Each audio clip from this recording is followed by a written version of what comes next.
Bonjour à tous, shalom, shalom à tous. Que le Seigneur Yahushua Mashiach soit loué. Alors aujourd'hui, je tiens à partager je vais faire un partage assez spécial. Voilà. Je vais parler aujourd'hui par la grâce du Seigneur, de la mort expliquée par la médecine de Yahushua, la crucifixion, la flagellation de Yahushua. Certains connaissent en partie, voilà, d'autres n'ont peut-être jamais entendu ceci, je ne sais pas. Mais c'est vraiment une explication vraiment très terre à terre, expliquée par un médecin. Voilà, voilà, je le prends d'un livre, voilà, voilà, voilà, Yahushua, hein. Voilà. Et c'est un médecin qui s'adresse à un journaliste qui cherchait la face du Seigneur, justement. Et il cherchait parce qu'il voulait prouver que ce n'était que de la supercherie. Bien évidemment, il a été confondu. Voilà. Donc, donc j'aimerais vraiment parler de la flagellation de la croix. Voilà. Racontée par un médecin véritablement. Voilà. Et je précise également, il y a beaucoup de termes. J'invite à aller chercher dans le dictionnaire. Certains sont expliqués, d'autres, bon voilà, c'est la médecine. Moi-même, hein, j'ai dû me forcer. Voilà. Et vraiment, c'est un sujet assez délicat. J'ai averti d'avance. Donc pour les âmes sensibles, vraiment, préparez-vous. Voilà. C'est vraiment pour que le peuple prenne conscience de ce qu'il a vraiment vécu pour nous, parce que on vit notre situation de confort en tant qu'enfant d'Elohim, mais on ne prend pas conscience de ce qu'il a vécu pour nous. Et moi le premier, hein. Mais vraiment ça m'a vraiment touché. Béni soit Elohim. Voilà. Alors c'est le livre qui s'appelle Jésus l'enquête. Ce n'est pas pour faire une pub loin de là, mais je le cite parce que c'est là-dedans que je l'ai trouvé. Voilà. Voilà. Donc c'est un médecin qui s'adresse aux journalistes. Il parle donc des grumeaux de sang lorsque le Seigneur a transpiré des grumeaux de sang. Ça commence par là. Voilà. Donc, nombreux le savent, mais bon. Il s'agit d'un état connu de la médecine appelé hématidrose. Il ne se produit pas très souvent, mais accompagne un stress psychologique intense. Une anxiété intense provoque la libération de molécules chimiques qui entraînent un éclatement des capillaires des glandes sudoripares. Un peu de sang se répand donc dans les glandes et la sueur sort teintée de sang. Il n'est pas question d'une grande quantité de sang, seulement d'un tout petit peu. Cela rend la peau extrêmement fragile. Alors je tiens à préciser, le passage est vraiment long de bas, c'est plusieurs pages, mais j'ai vraiment tenu à surligner les phrases essentielles pour ne pas non plus faire un partage trop long. Voilà donc, la sueur teintée de sang, voilà donc les grumeaux de sang, cela rend la peau extrêmement fragile, si bien que sa peau a dû être très très sensible à la flagellation du lendemain par le soldat romain.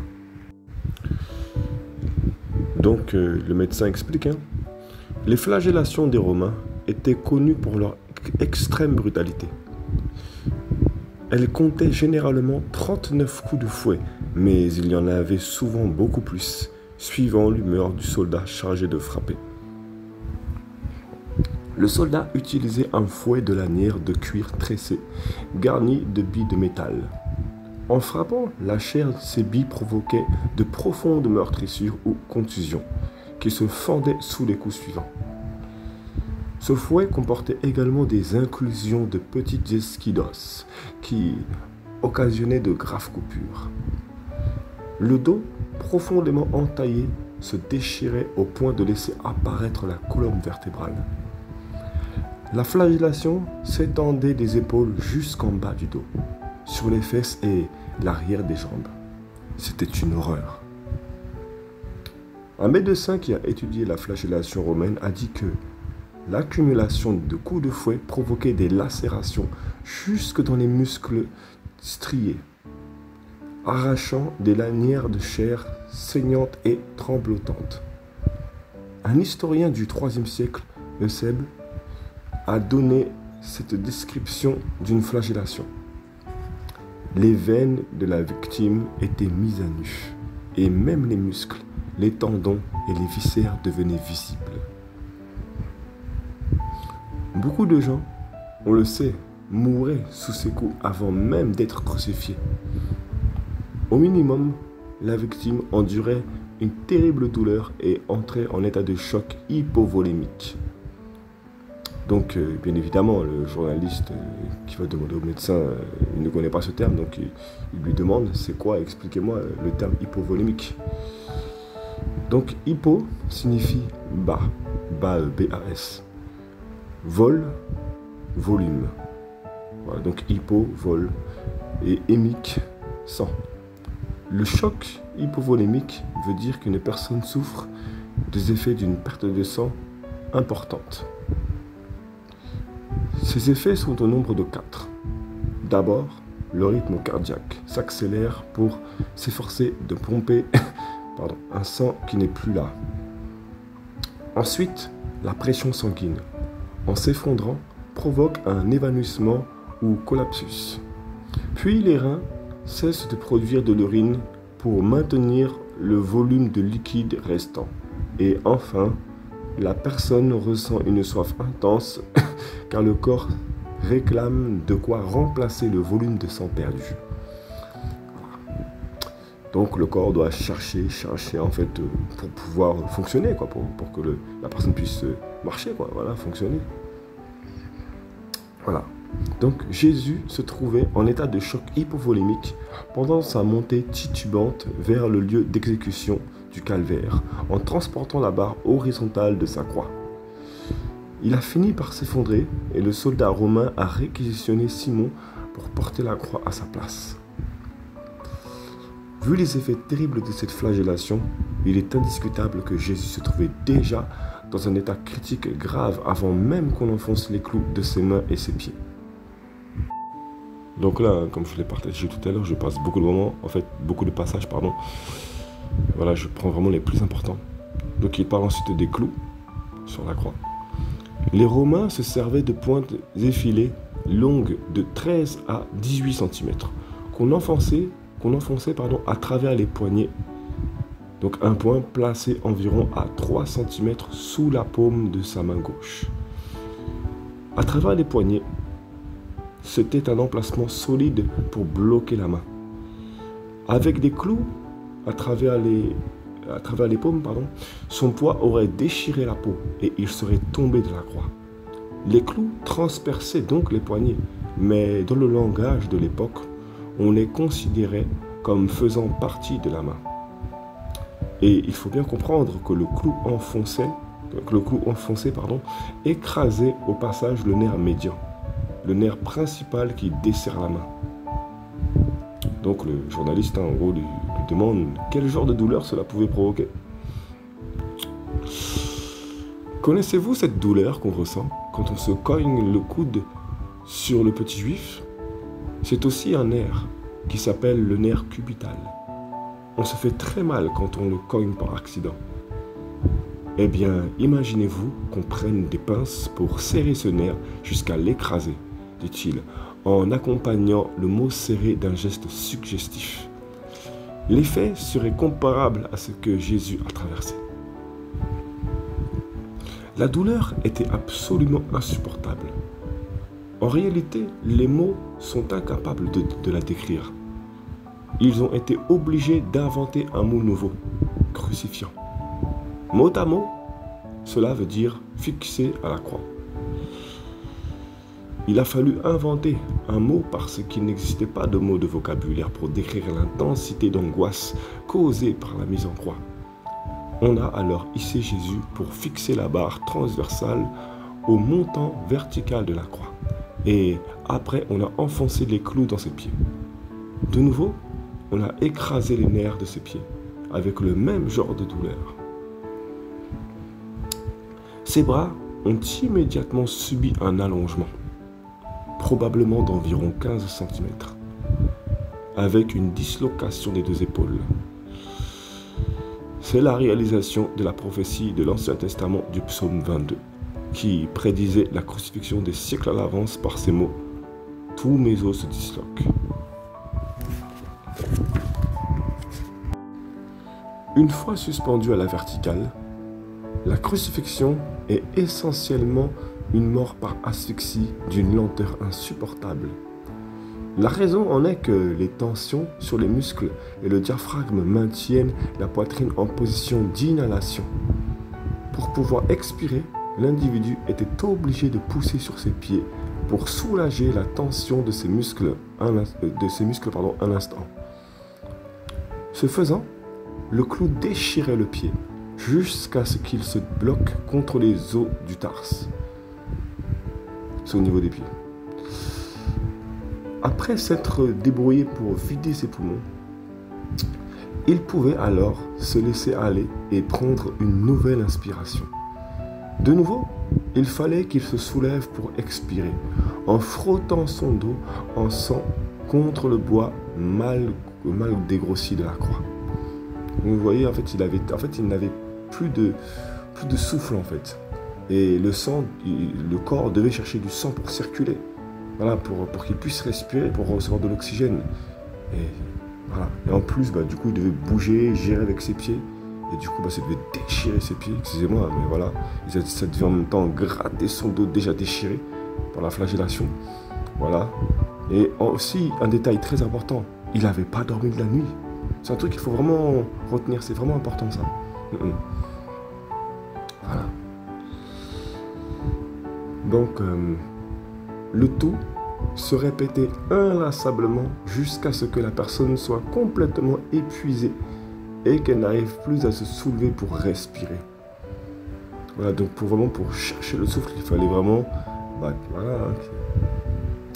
qu'il souffre, voilà, et qu'il souffre vraiment de manière horrible, alors qu'il avait déjà souffert lors de la flagellation des os, de manière horrible, parce que sa peau était arrachée.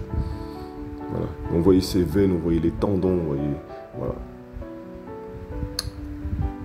Pardon. Au fur et à mesure qu'elle ralentit sa respiration, la personne entre en état d'acidose respiratoire.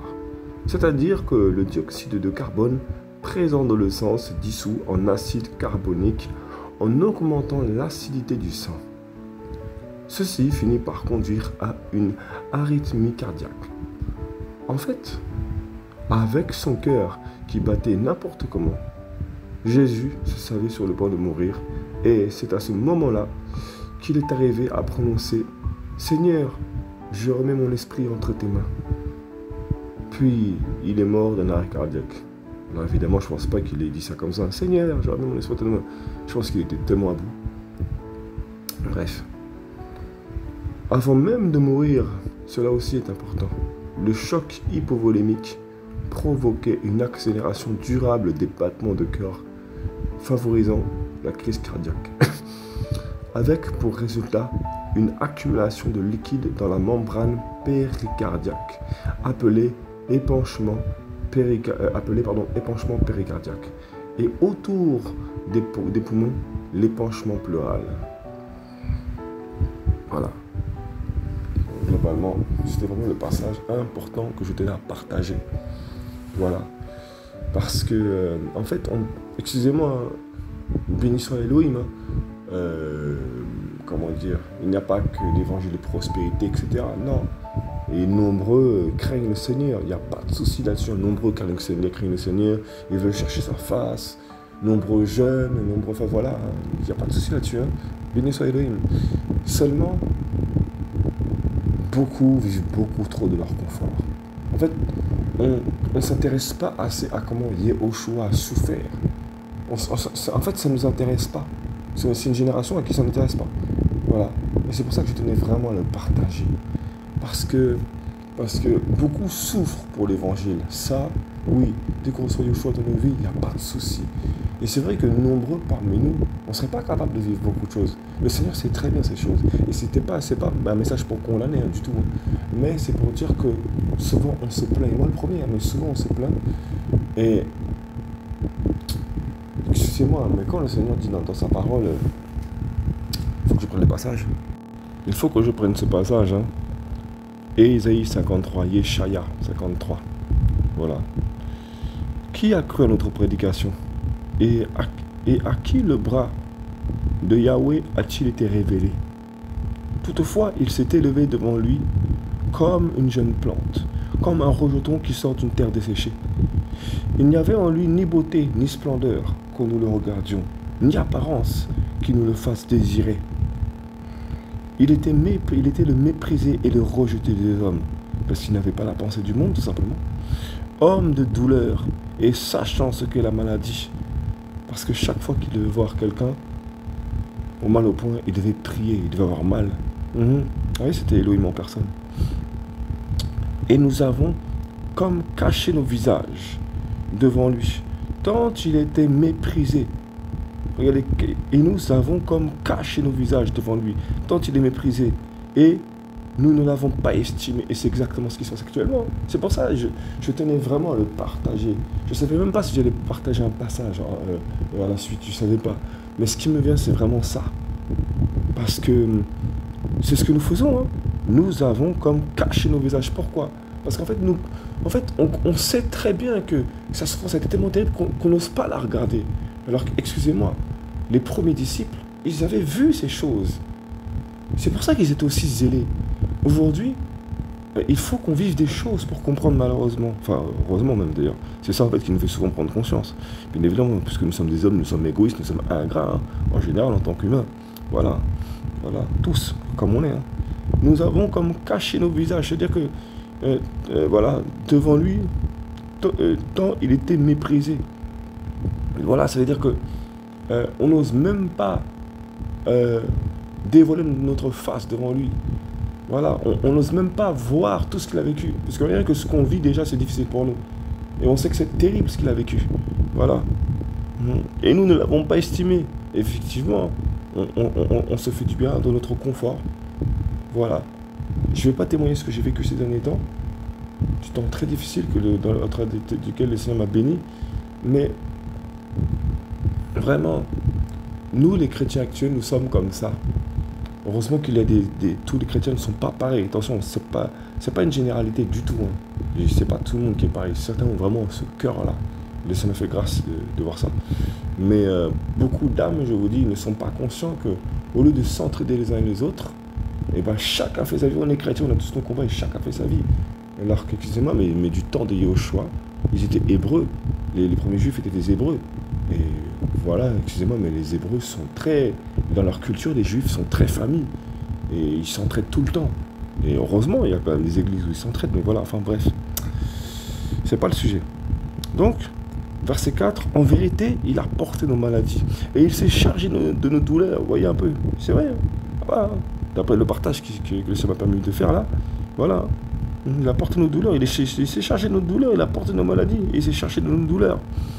Et nous avons estimé qu'il était frappé, battu par Elohim et humilié. Mais il était transpercé pour nos transgressions, brisé pour nos iniquités. Le châtiment qui nous apporte la paix est tombé sur lui. Ah bah ça on peut le dire. Vu ce que le Seigneur m'a permis de partager, on peut le dire. Le châtiment qui nous donne la paix est tombé sur lui.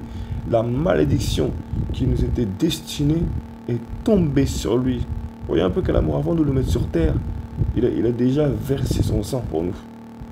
Il a déjà payé à la croix. Il a déjà payé à la croix, il a déjà été flageolé pour nous, il a payé le prix. Voilà. Et c'est par ces meurtrissures que nous avons la guérison. Nous avons tous été errants comme des brebis. Nous nous sommes détournés. Vous voyez, nous avons tous été errants comme des brebis. C'est-à-dire que les brebis n'ont pas de berger en fait. Nous nous sommes tous détournés. En fait, tout le monde s'est détourné, plus personne n'avait de berger en gros. Voilà, chacun suivait son propre chemin. Voilà. Et Yahweh a fait venir sur lui l'iniquité pour nous tous. L'iniquité de nous tous. Voilà. Donc, vraiment, à cause de ça, c'est vraiment lui notre berger, quoi. Comme je disais, évidemment, il y a des vrais pasteurs, il y a des vrais bergers, mais nous sommes tous bergers les uns les autres, quoi. Voilà. Voilà, mais vraiment à la base, cela signifie que à la base nous n'avons pas de berger. Et c'est lui notre vrai berger. Et après, comme je dis, dans les assemblées, bien évidemment, il faut des pasteurs comme il faut chaque service, bien évidemment. Voilà, mais c'est pas consacré aux pasteurs. Voilà. Voilà. Gloire à Yahushua. Verset 7. Opprimé et humilié, il n'a pas ouvert sa bouche. Opprimé et humilié, et il n'a pas ouvert sa bouche. Semblable à un agneau qu'on mène à la boucherie. Semblable à un agneau qu'on mène à la boucherie. À une brebis muette devant celui qui l'attend. Et il n'a pas ouvert sa bouche. Ah ben, vous voyez, hein. Voilà. Il a été enlevé sous la contrainte et sous le jugement. Voilà, il a été enlevé sous la contrainte. À cause de nous. En fait, il a été contraint à cause de nous. Il a été élevé sous la contrainte et sous le jugement. Il a vraiment payé le jugement qu'on devait avoir sur nous, quoi. Voilà, qui devait s'abattre sur nous, quoi. Qui racontera sa génération? Qui racontera sa génération? Bah oui, parce qu'il n'a pas d'enfant. Il n'a pas eu d'enfant. Nous sommes ses enfants. Mais voilà, qui racontera sa génération? Car il a été retranché de la terre des vivants. Et la plaie lui a été faite à cause des transgressions de mon peuple. La plaie lui a été faite à cause des transgressions de mon peuple. Voilà. On lui a donné son sépulcre avec les méchants et dans sa mort. Il a été avec le riche, quoi qu'il n'ait pas commis de violence et qu'il n'ait pas eu de fraude dans sa bouche. Voilà. Toutefois, il a plu à Yahweh de l'écraser. Il l'a rendu malade. Donc, il a été malade pour nous. Il a vécu nos maladies. Voilà. S'il donne son âme en sacrifice de culpabilité, il verra une postérité et prolongera ses jours. Et le désir de Yahweh prospérera entre ses mains. Voilà. Donc, c'est-à-dire que même entre nos mains, c'est censé prospérer du coup. La prospérité, pardon, la postérité, voilà, oui c'est ça, le désir de Yahweh, son désir, hein, donc venir aux diligents, venir aux gens qui sont mal au point, c'est censé prospérer entre nos mains, parce que nous sommes aujourd'hui l'image de Yahushua, nous sommes ce corps, voilà, je dis bien de base, hein, ça devait être comme ça. Il jouira du travail de son âme et en sera rassasié. Voilà, mon serviteur le juste justifiera beaucoup de gens par la connaissance qu'ils auront de lui et lui-même portera leurs iniquités. Voilà. C'est pourquoi je lui donnerai une part avec les grands et il partagera le butin avec les puissants. Parce qu'il a livré son âme à la mort et qu'il a été mis au rang des transgresseurs. Parce qu'il a porté lui-même les péchés de beaucoup et qu'il a intercédé pour les transgresseurs. Voilà. Bon, moi, je peux partager tout le chapitre. Mais voilà. Opprimé et humilié, il n'a pas ouvert sa bouche. Verset 7. Semblable à un agneau qu'on mène à la boucherie. C'était une boucherie. Hein. Vous voyez, vous avez vu, hein, ça a coulé. Hein, le sang, il a vraiment coulé. Hein. C'est pas des blagues. Hein. Voilà, il y a l'hémoglobine qui a coulé. Hein. Ça a giclé, hein. Excusez-moi du terme, hein, mais voilà, il faut dire ce qu'il y a. Hein. Voilà. Donc voilà. Hein. C'était vraiment ce que je tenais à partager. Voilà. Car il a été... Non, qui racontera sa génération? Qui racontera sa génération? Car il a été retranché de la terre des vivants. Ah, c'est puissant. Et la plaie lui a été faite à cause des transgressions de mon peuple. Voilà. Bon, béni soit Elohim, béni soit le Seigneur. Vraiment, c'était vraiment ce que je tenais à partager. Voilà. Mais vous voyez, au travers du partage des passages que j'ai pu lire, enfin du livre, on voit vraiment que c'est terrible, quoi. On voit vraiment que même le médecin a dit à un moment donné, c'était une horreur. Un médecin dit ça. Pourtant, le médecin, il envoie des horreurs quand même. Hein. C'est quelqu'un qui connaît bien le corps humain, donc c'est quelqu'un qui est professionnel. Voilà. Et selon vraiment ma connaissance par rapport à ce livre, c'est quelqu'un qui avait une certaine réputation, donc il a dû faire beaucoup de choses. Il a dû avoir de l'expérience, donc il connaissait bien le corps humain, il a dû voir des cas. Voilà, donc pour que lui dise que c'était une horreur. Voilà. Voilà. Donc vraiment, on voit qu'il est vraiment mort par asphyxie également. Imaginez-vous, pendant qu'il marchait en direction de Calvaire, en direction de Calvaire, Il portait cette charge. Il faut pas oublier ça. La charge qu'il portait, le bois là qu'il portait. Voilà. Le bois horizontal qu'il portait. Voilà, ou vertical, je sais pas comment il portait, bref. Il pesait environ 20-25 kilos. Et il n'avait pratiquement plus de peau. Enfin, en tout cas, il a une grande partie de sa peau, il a été arraché par la flagellation. C'est un truc qu'il ne faut pas oublier, ça. Voilà. Donc, il a dû marcher comme ça. Ses os étaient brisés. Vraiment, hein. Imaginez-vous, on voyait ses veines ressortir. Excusez-moi, c'est cru ce que je dis. Mais c'est la vérité. Il faut vraiment prendre conscience de ce qu'il a vécu. Voilà.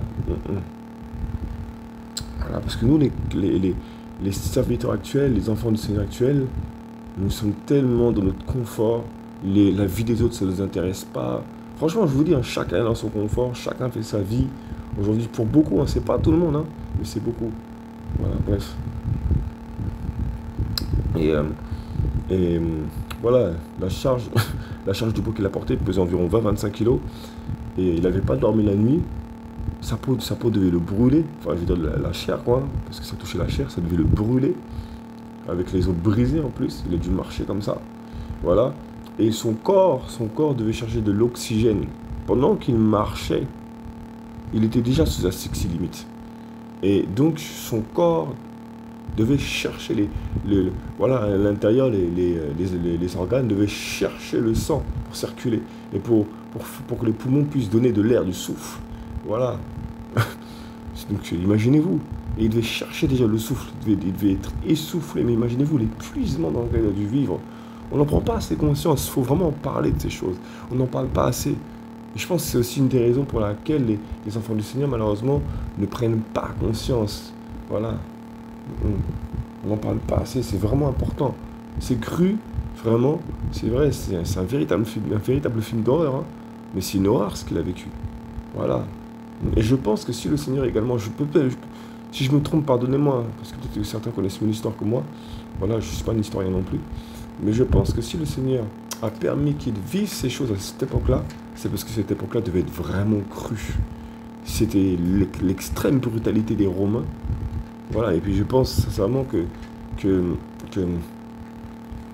vu tous les dégâts qu'il a dû faire pendant sa mission terrestre, dans le camp de l'ennemi, à mon avis, l'ennemi a dû animer ses soldats et se venger en disant, ah bon, tu vas retourner au ciel maintenant, je vais te faire un peu souffrir avant.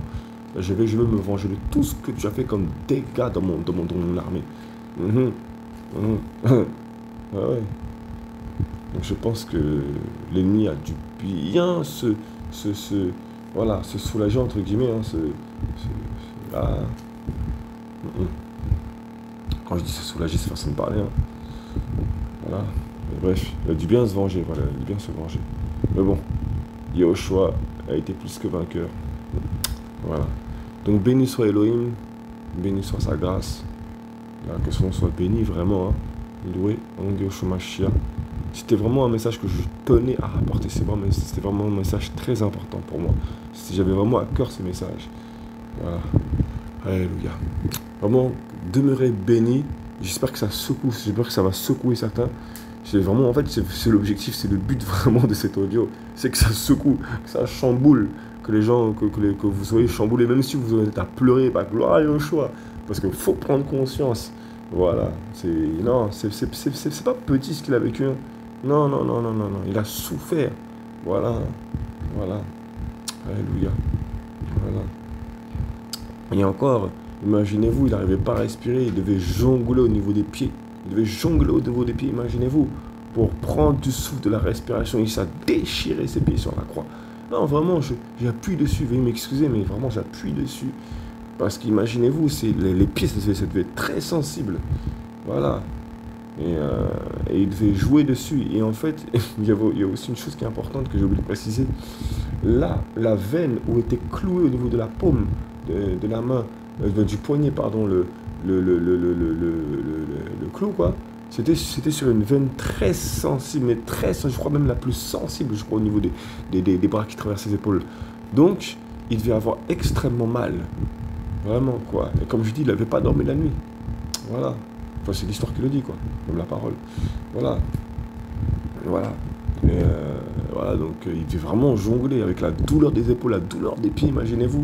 Voilà, le bois contre lequel son dos frottait. Mais c'est terrible, alors qu'il y avait la chair. C'était terrible, imaginez-vous. Voilà, et là encore, j'ai pas tout dit. J'ai pas tout dit, parce que de toute façon, le Seigneur m'a fait grâce il y a un an de ça. Vous veuillez rechercher si vous voulez, hein,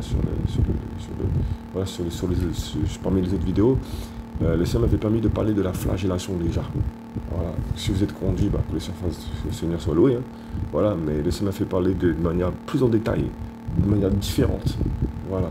Voilà. Alléluia. Mais c'était vraiment important de parler de ça.